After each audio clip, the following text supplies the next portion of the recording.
Hi, I'm Ryan Dawes, editor of AI News, and today I'm here with Irakli Beridze. Now, can you just give me a quick rundown of your job title and what you do at the UN? Right, I'm working for the Center for Artificial Intelligence and Robotics of the United Nations. It's under the United Nations Interregional Crime and Justice Research Institute. We set up the center in The Hague last year, and I'm in charge of the center. Wonderful. Now, I just watched your session on harnessing artificial intelligence to transform our world. It was a very interesting speech, so thanks for that. So there was one bit where you said about how criminals could exploit AI, which is obviously a big concern. You have a meeting, I believe, with Interpol next week, was it, to discuss how law enforcement can counter that.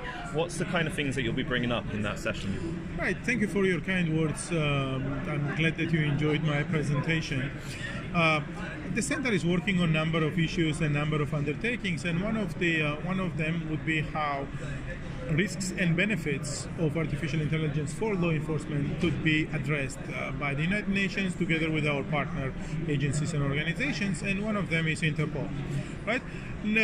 Actually, it's not next week after, 11th and 12th of July in Singapore, we are having a first global meeting of Interpol and United Nations on risks and benefits of AI for the law enforcement.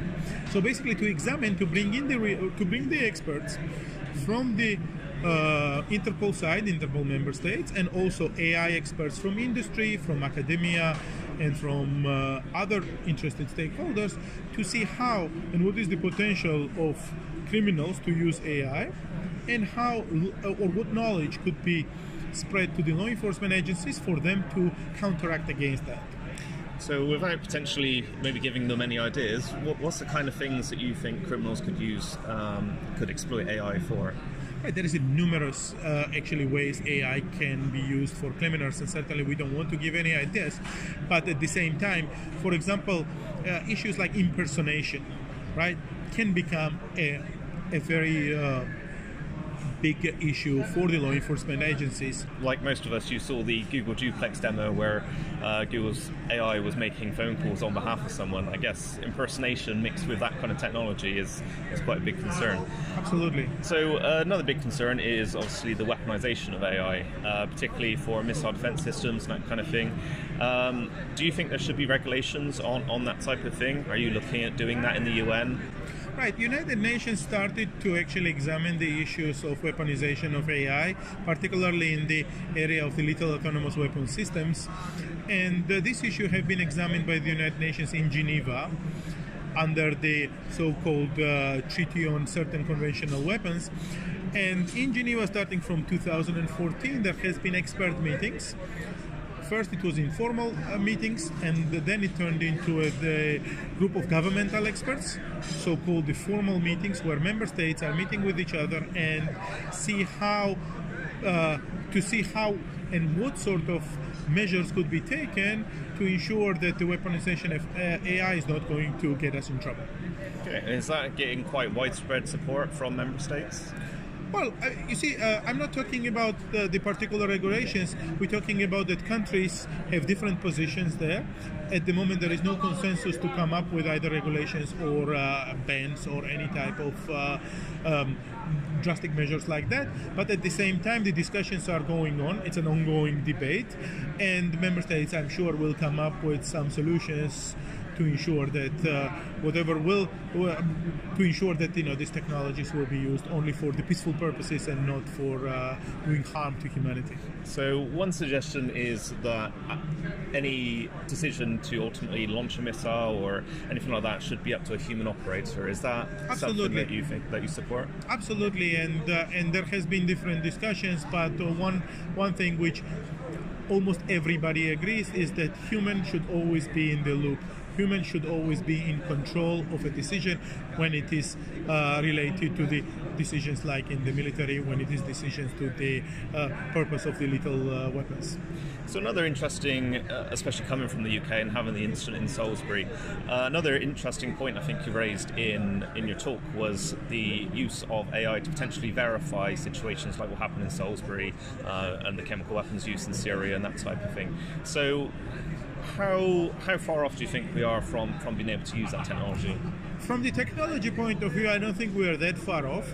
I think the technology, like AI-driven technology, in combination with blockchain systems, could be used pretty soon and pretty effectively to verify certain compliances, to verify certain issues, to actually even examine and come up with a proof which could be actually quite effective.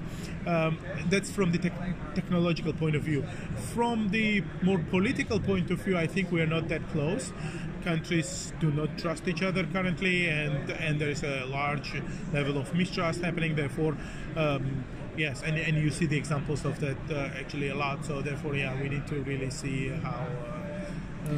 how and when this could be done. But I think that what could be done is that we should be testing the technologies to see how this can investigate, to verify, and to do the inspections of certain or different type of treaties and different type of mechanisms, and how it can assist us to come up with the solutions which could be actually trusted by everybody. So this technology certainly has the potential to build trust and foster trust for us. Okay, so now I promise this wasn't a intended transition, but I noticed on your slide you put up Putin's now famous quote of saying that the one who becomes the leader in AI will essentially rule the world.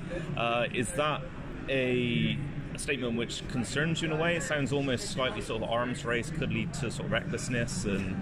No, not really. No. I think that many countries recognize that the artificial intelligence could be an extremely powerful tool.